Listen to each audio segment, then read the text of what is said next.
tujuan. Dendi Saputra, 35 tahun, pemuda asal Kabupaten Ciamis, Jawa Barat, menggeluti bisnis ternak tikus putih. Ternyata hasil dari budidaya tikus tersebut, Dendis bisa meraup penghasilan sampai 1,2 juta rupiah setiap bulannya. Budidaya tikus putih itu ia lakukan di belakang rumahnya yang berada di Desa Sadananya, Kecamatan Sadananya, Kabupaten Ciamis. Dendis mengaku awalnya tidak percaya bahwa tikus putih itu laku dijual.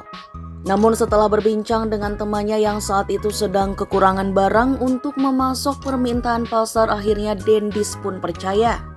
Setelah tertarik untuk ternak tikus putih, Dendis kemudian mulai melakukan budidaya secara otodidak, yaitu dengan melihat dari YouTube dan sosial media lainnya.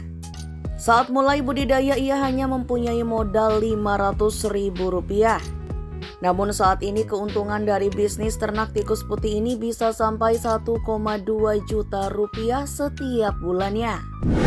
Berawal dari ketidaksengajaan ya, istilahnya dari teman karena kekurangan barang. Ya, dia meminta bantuan ke saya buat produksi juga.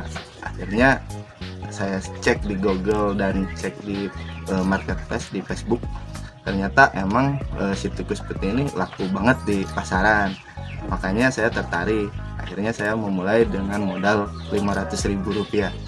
Dan alhamdulillah sekarang omset saya bukan omset sih, keuntungan saya bersihnya bisa mencapai 1,2 juta per bulan. Saat ini Dendis membudidaya tikus putih dengan 3 jenis, yakni jenis mencit yang kecil, kemudian ASF atau African Short, dan Rat. Ia menuturkan bahwa kendala bisnis ternak tikus putih saat ini hanya dari segi pakan. Pasalnya sama dengan pakan ayam dan harganya lumayan mahal. Adapun tikus putih yang ia jual untuk jenis mencit itu per ukuran dengan harga mulai dari Rp2.000 hingga Rp5.000 ke pengepul. Sedangkan untuk jenis ASF itu dari mulai Rp8.000 hingga Rp20.000. Sedangkan untuk pemasarannya, Dendis biasanya kerjasama dengan rekan-rekan yang hobi akan hewan-hewan reptil. Selain itu juga universitas di Kabupaten Ciamis dan Tasikmalaya. Dendi mengatakan bahwa bisnis ternak tikus putih memang bagi sebagian orang itu merupakan hal yang tabu.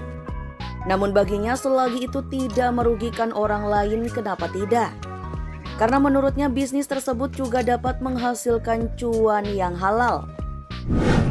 Jadi yang tanggapannya mengenai ini kan tikus ini masih tabu ya di Ciamis ini, untuk gimana tuh menanggapinya? Kalau saya gini, prinsip saya, selama tidak merugikan orang lain, kenapa tidak? Ini kan menghasilkan, bukan korupsi, bukan mencuri. Ini istilahnya hasilnya halal. Dan saya juga udah konfirmasi ke ajengan di sini, ustadz di sini, ternyata pelihara tikus itu halal, nggak haram. Jadi boleh diternak asal dengan tujuan yang jelas, misalkan untuk penelitian, terus misalkan untuk pakan reptil, ternak dan lain-lain, itu boleh. Kalau misalkan ternak tikus untuk dipelihara dimain-mainin, nah itu kalau menurut Islam nggak boleh gitu. Jadi saya udah konfirmasi ke Ustadz juga. Ferry, Harapan Rakyat, Ciamis.